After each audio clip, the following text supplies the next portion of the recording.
Howdy, Spurs fans. It's rodeo season in San Antonio, so that means our boys are out on the annual Rodeo Road Trip. Unfortunately, we start the first game off with a 116-104 loss to the Miami Heat, but that is okay. Still plenty of games left to play. And we'll get into that game later into today's episode. We'll also bring you in game sounds and more fan interviews from the New Orleans Pelicans game, and we'll get into some what predictions maybe for the rest of the rodeo road trip and what we think going forward. And we'll also talk a little bit more about some more roster updates as well. So let's jump into today's episode on GSG Nation.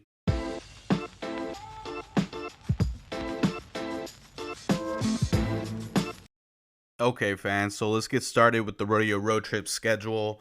Starting off on the bad foot already. It's okay. Losing to the Heat. Tonight we have the Spurs in Orlando against the Magic, which is a winnable game. We only lost by 10 to them last time. So I think, if we stay competitive and keep it close, we'll definitely have an opportunity to take advantage and catch a W on this one. And it would absolutely surprise Orlando, but it would be getting revenge for us. So that would be a good feeling for us to have. One thing I do want to go back really quickly and point out in regards to the prior Orlando game. I know, a lot of people were upset because Wemby only took, I think, one field goal in the fourth quarter, something like that, or in the last 7 minutes he only took one field goal.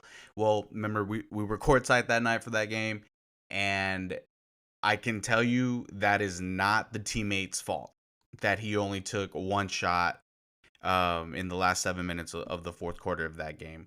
Wemby had plenty of opportunities to take control, and a lot of the time, surprisingly, he kicked out. Like, he would pass the ball back out, and and that's not his teammates' fault. You know what I mean? Like, if they are giving him the ball and he's already in the post, and he's not making a move on his man, and he's passing the ball back out to the three, then that's not his teammates' fault. That's just him not dominating like we want him to. But that's something that he's gonna learn. Maybe he's not trying to do that right now. I don't know. We don't know. But he will learn to be dominant. He will learn, to when he's got the one-on-one matchup, no matter who it is, that we prefer him taking the majority of the shots in crunch time in the fourth. So he's gonna learn that going forward. But I wanted to point that out. Like, it's not his teammates' fault all the time. Like, Wemby actually passes the ball and gives it away quite often. It happened a lot in the New Orleans game as well. Like, we wanted him to dominate.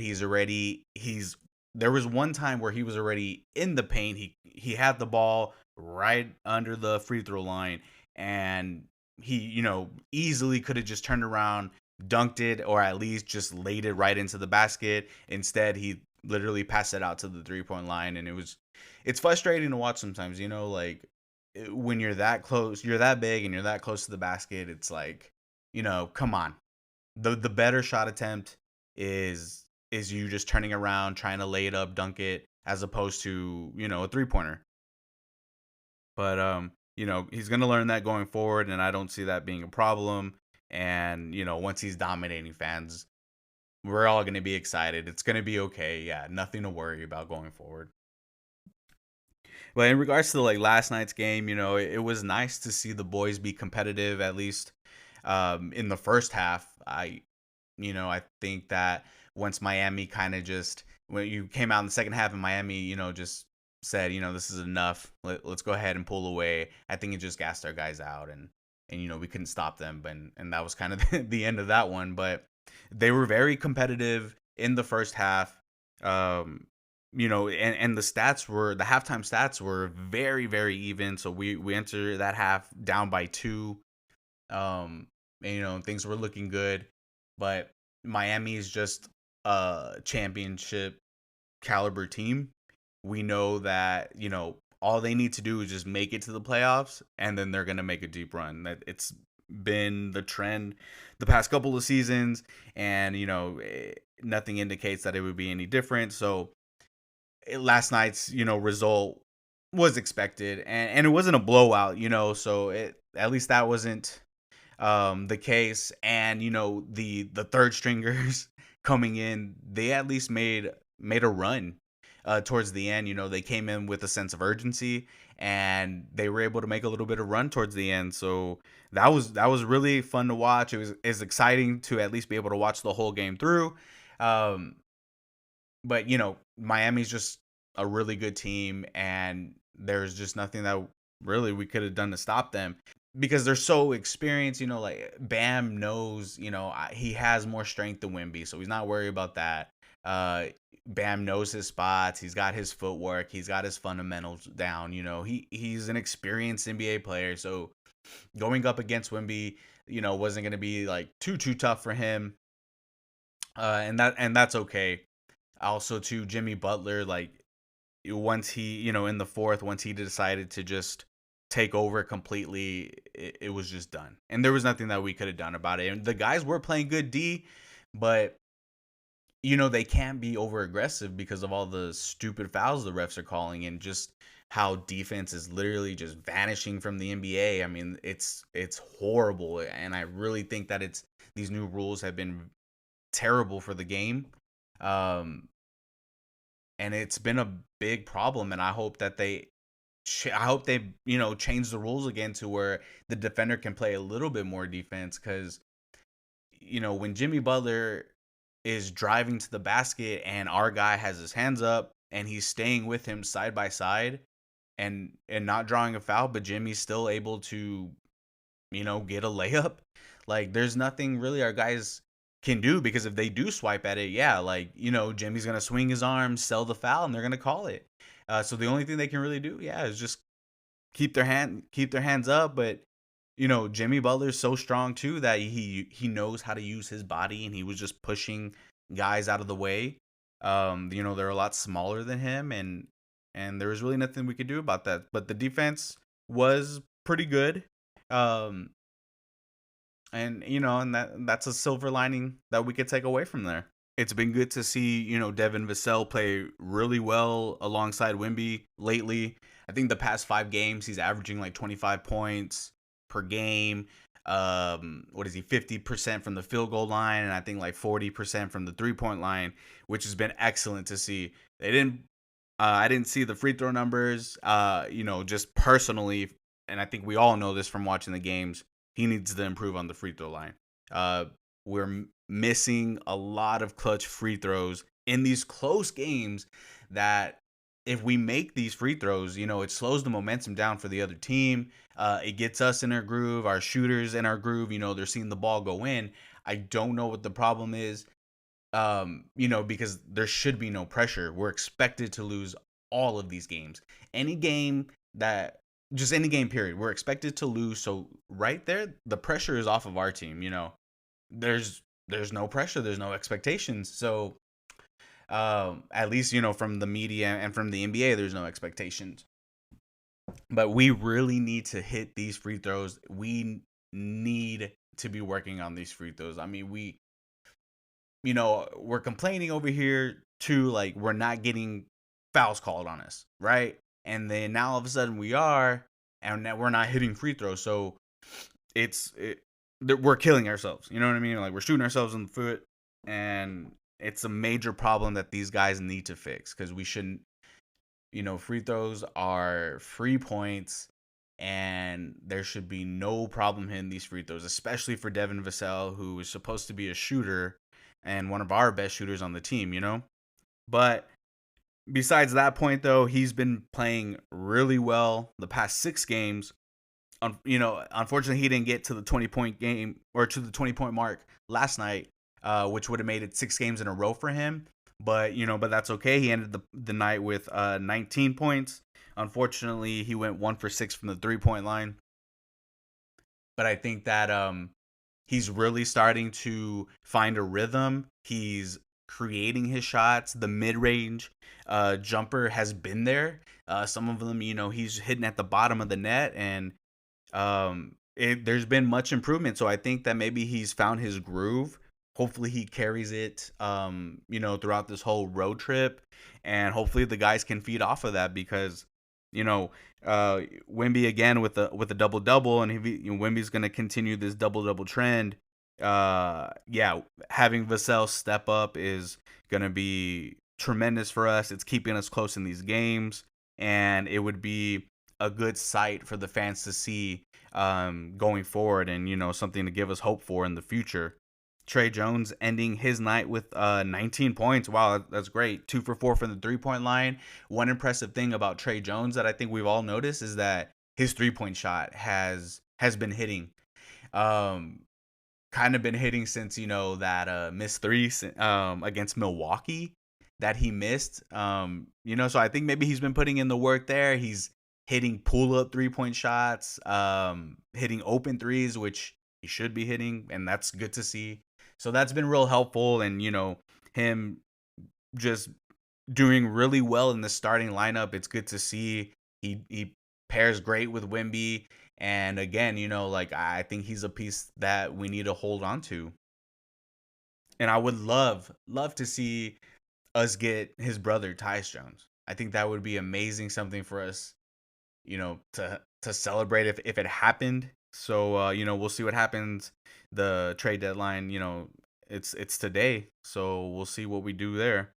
I was listening to Locked On Spurs yesterday morning before the Heat game, and being hopeful, and two, like I agree with our man Jeff G. Like we could go 5-4 in this rodeo road trip. I want to be optimistic, and I want to go ahead and like say that could happen. We could go 4-5, which I think would be a plus for us too. Unexpected, but if we look at the schedule, like we can beat the Magic if we keep it close, stay competitive. We can beat the Magic. The Nets are struggling right now, so that's a winnable game there. The Raptors, the Raptors just made an update on their roster, so we'll see how that plays out. I think they'll just need a couple of games to click, and since we play them, very soon, I think that we could win that game as well and kind of take advantage of the roster change and the guys still trying to fill each other out. The Mavericks games is going to be tough. Would love to see it be competitive no matter the outcome. Just for the sake of the rivalry. Just like the first game of the season, that was so fun to be at. That was an awesome game. But yeah, hopefully we can keep that competitive, and I would love to see Wimby stop Derek Lively. That's going to be a fun matchup. The Kings matchup, yeah, that's going to be a tough one. I think we'll probably end up losing that one, but at least we'll be able to see what the future competition will be, and what we need to learn from there. Lakers, we beat them before. Hopefully, same outcome on that one. It is a winnable game, and who knows, they might sit somebody out, which will probably be a mistake on their end, and I think that we can pull that off. We can pull the win off for that one. It's going to be a great matchup. It's going to be fun to watch. And we know Wimby rises to the occasion anytime he has a big matchup. So I think we can expect a huge night from him that night in LA. Utah Jazz, I want to say it's a winnable game, but last game came into San Antonio and kind of just owned us. And they kind of made it look easy too, so I don't want to be overconfident in that one. Although it could happen. If we compete the whole 48 in these games, keep it close, and give ourselves, an opportunity for a last second shot, or at least to make a run in the last like 4 minutes of the game, 2 minutes of the game, like anything could happen. And I don't think that. I don't know. I don't think we'll get blown out of that game, but like I said, last time we saw them, they just kind of owned us, and yeah, it kind of looked easy for them. So we'll see. Hopefully we make it more of a competitive game. The Timberwolves, I don't think that they're gonna underestimate us this time. I think last time coming in to San Antonio, I think they thought it was gonna be an easy win, kind of an easy night, a night off. Uh, no matter how close it was going to be. I think they probably thought like, in the fourth quarter, if we need to like break away on this one, we'll just break away. But that wasn't the case. Unfortunately, I don't think they'll underestimate us this game. So I would expect all their guys to come out and kind of make a statement that game. But I also don't expect our guys to back down. We've seen them already a couple of times this year, so we know what they're about, and I think that if we just bring the toughness and grit, we can keep it a close one. And yeah, so that's about it for the rodeo road trip, and then the guys will come back to play the Thunder in San Antonio, which we'll be at that game. But I think we could go about 4 out of 5 on this rodeo road trip. That would be a win in my eyes, and I think a positive note for all Spurs fans. So let's just root for that, baby.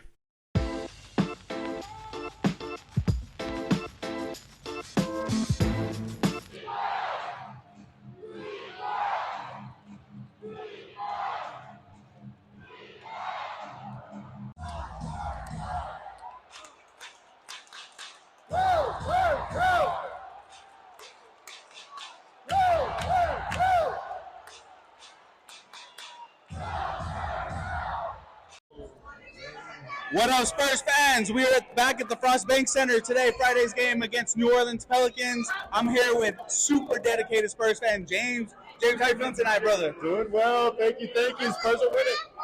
We're in the lead. We're in the lead right now, right? Yes, sir. So, yeah, how are you feeling after this first half right now?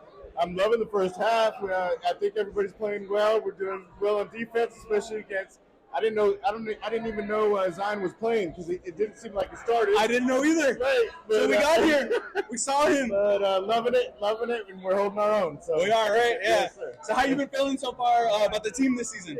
So it's definitely a growing experience.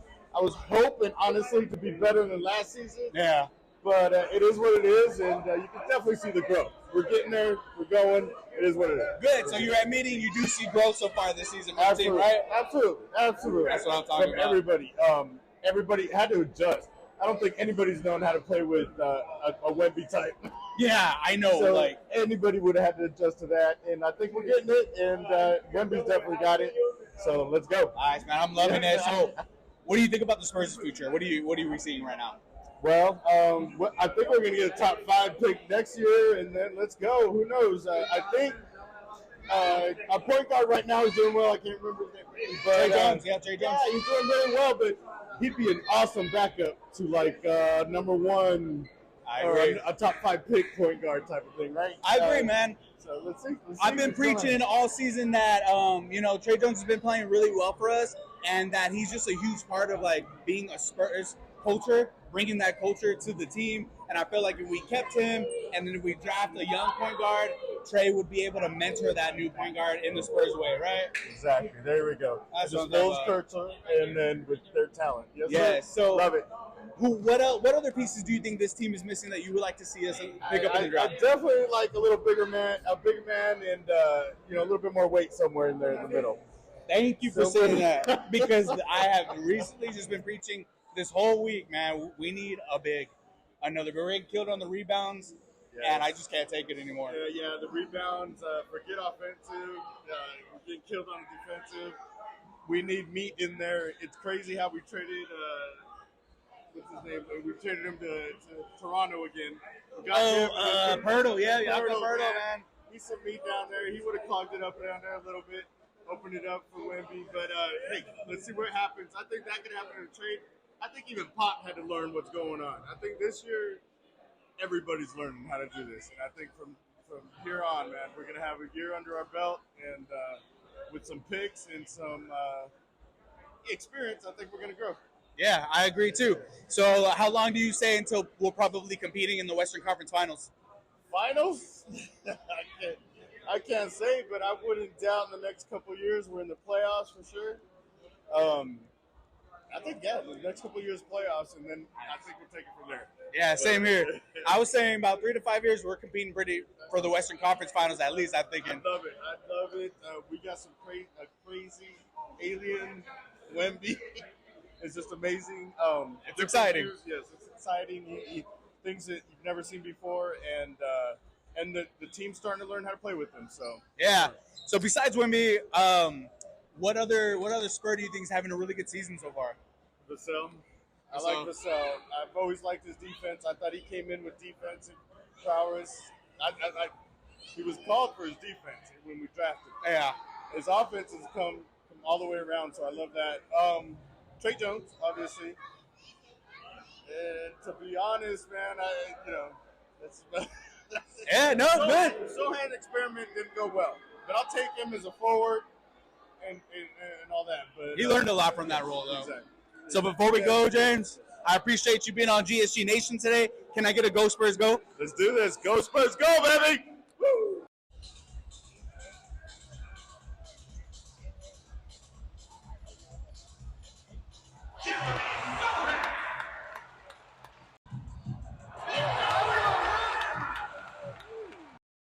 Okay, so the trade deadline is today, this afternoon. I don't think the Spurs are going to make any big moves. I don't think that that's anything to worry about. Spurs fans, do not get discouraged if you do not see any big moves this season. We've got a lot to look forward to. We have a lot of draft picks, a lot of I don't know, trade bait, or just actual like trade options for people. So don't worry if we don't do anything big this trade deadline, which I don't think that we will. But one thing that is for certain, please, can we please get another rebounder? We need another rebounder.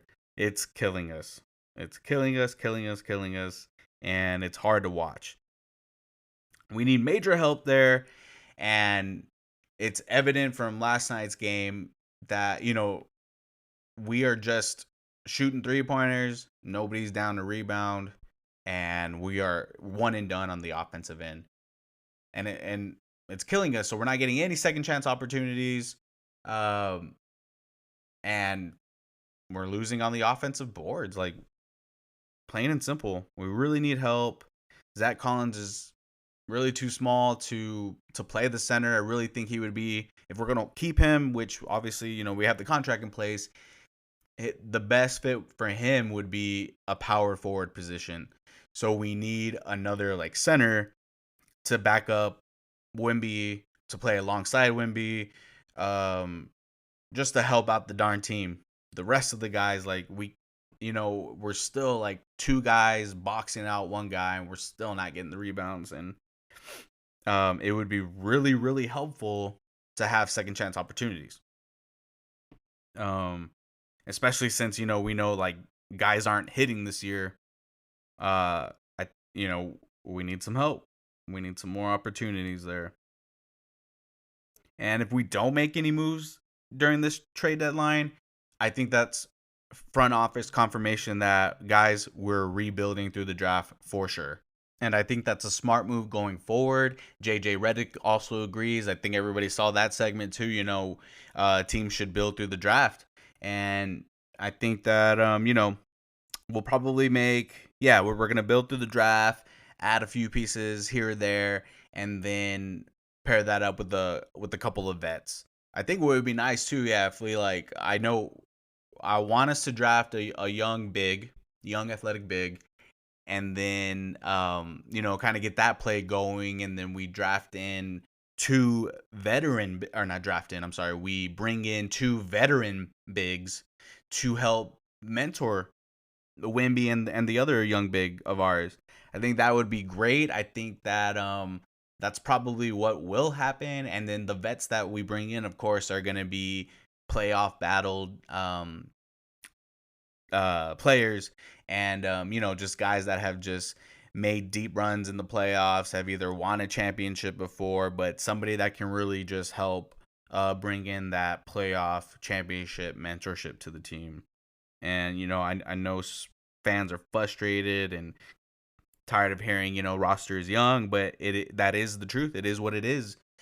Guys are 20 years old. Jeremy Sohan, Wimby just turned 20.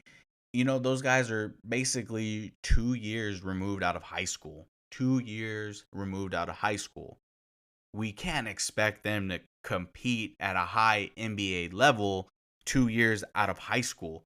There was never any indication that they would, and to expect that, I think, is just a little too unrealistic and too much. I mean, these guys have been semi rushed into the NBA. And at the time that they were growing up and watching the NBA and learning how to play basketball, defense was already pretty much gone from the NBA, or at least continuously vanishing from the NBA. And so they're not learning really any defensive fundamentals. Probably not, yeah, like going over defensive sets that often growing up.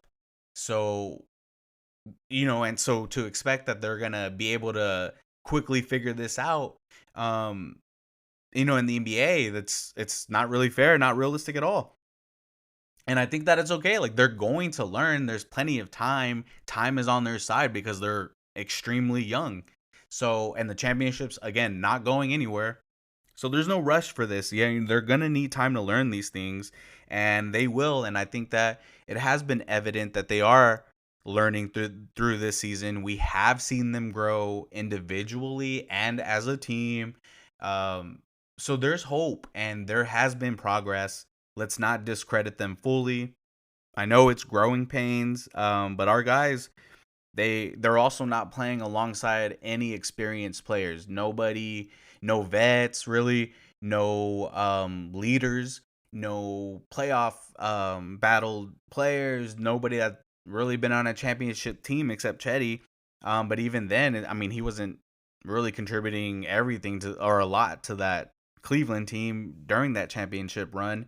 So our guys don't have anybody to learn that from except from like coaching staff, and to not playing alongside those types of players and mentors, it's gonna take longer to learn things. And but I think that, yeah, we will bring in those types of vets.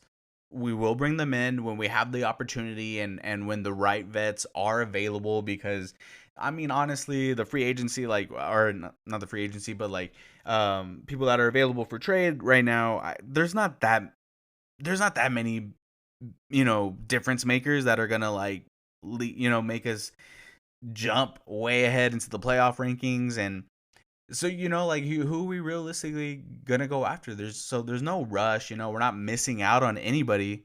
We have our superstar, and we have foundational pieces that we can still build around. So we're in a good shape. Again, we're not like starting from scratch or anything. We've already started the climb up to the top.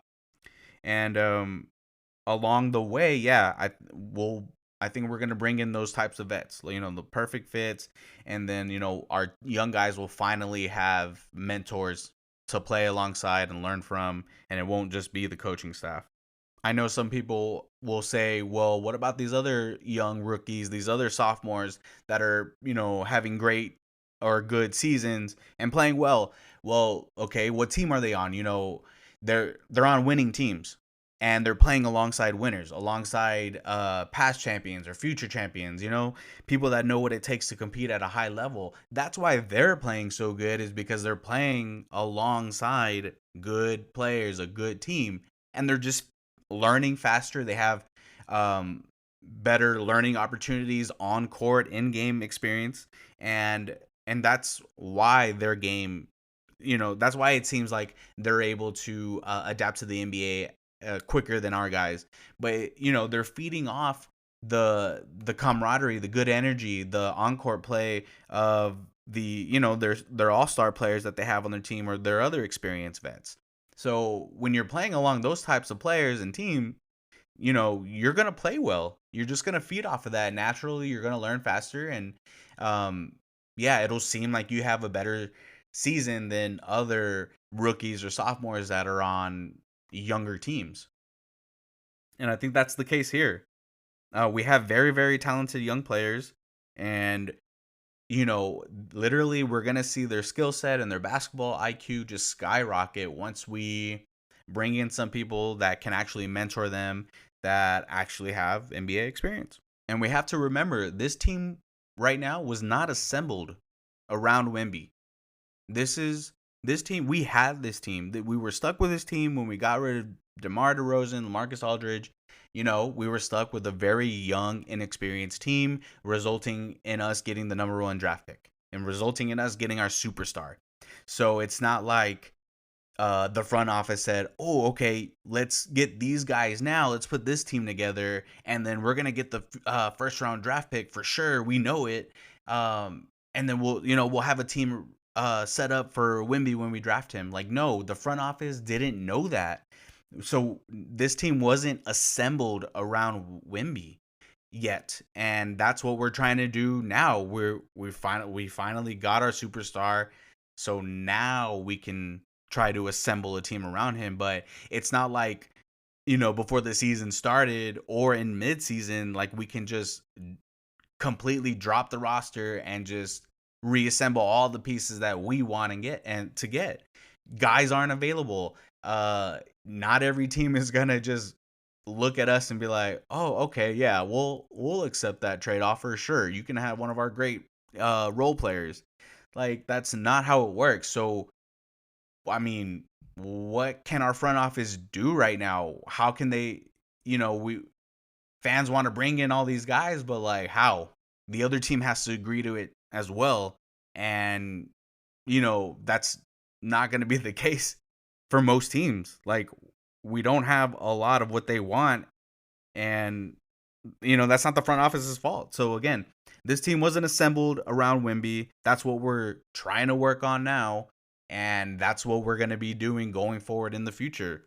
I know we hate hearing trust the process, and then people make comparisons to Philly and look where they're at in the process. Well, let me tell you the difference between us and Philly is that we won 5 championships semi recently, or at least within the past 20-30 years. What has Philly won? Nothing. Nothing. So there is no comparison, because when you think about it, we actually have a front office that's won before. We have winners on our team, or in our organization, that knows what they're doing. They've done it before, and they have a good idea of how to do it again. So there really is no comparison in our process, trust the process, and Philly's trust the process. Unfortunately for them, yeah, it hasn't worked out. It's been a very, very rough and trying process, but do not compare them to San Antonio, because there is no comparison. There's a difference, huge difference. 5 championships different. So I I trust our front office. They've won before, and they've sustained a winning culture before. And I believe that they will do that again. And I know some fans are iffy on Brian Wright, but he's not the only one making all the decisions. They're giving him reign, yes, but like, they're not just gonna give him the keys and just let him crap the bed. You know what I mean? Like, that I do not believe that our front office will allow one individual to completely uh ruin the franchise, or before it's too late, before they get rid of him. Like, I don't think that's going to happen at all. He has guidance, he has mentorship from actual winners, and they won't just let him screw this up. They're not. So I don't think that we have anything to worry about, and I wouldn't be surprised, he he has a great hand up his sleeve, and we make a great move in the future that is just going to satisfy all Spurs fans around the world. And I think, yeah, we're gonna be happy, and it'll be a move that'll take us to the next step, to becoming a dynasty, to competing at a high level in the playoffs, and becoming a championship team. Okay, let's have a little bit of fun before we sign off for the day. So, on the fun side, I think the Spurs should have a game during timeouts where the fans have to race up and down the court in size 20 and a half shoe, just that, which is Wimby size. I think that would be hilarious for us to see during a timeout. So just literally a race in size 20 and a half size shoe. I think that would be hilarious and really fun for us fans to see at the games. That would be awesome. So Spurs, if you hear this, take the idea, please. Another idea for them. I do have a fun play that I think would actually work. and it would be hella fun to watch. So, offensive end, we're starting in the triangle. We have Trey Jones. It would be Trey Jones, Wemby, and Sohan. Okay, so Trey would throw it down to Wemby on the block. Then he would go set a screen on Sohan's man in the corner. Wemby would then hold the ball straight up, fully extended. His arms fully extended, just straight up in the air. He would just hold the ball straight up in the air, fully extended. And Sohan comes off the screen to, in midair, take the ball out of Wemby's hands to slam it in. And if they're not close enough or that's not an option, then Wemby kind of just lightly hand off the ball to Sohan in midair so he could slam it in or lay it up. I think that would be an awesome play, and I think it really would work. So Spurs, if you hear this, feel free to take that play and run with it. We would love to see it, and I really do think it will work because, I mean, if Wemby's fully extended with the ball in his hand, nobody's reaching that. You know what I mean? And if they do try to jump and swat at it, they're probably just gonna, they're gonna swat his hand, and we're gonna get a foul called.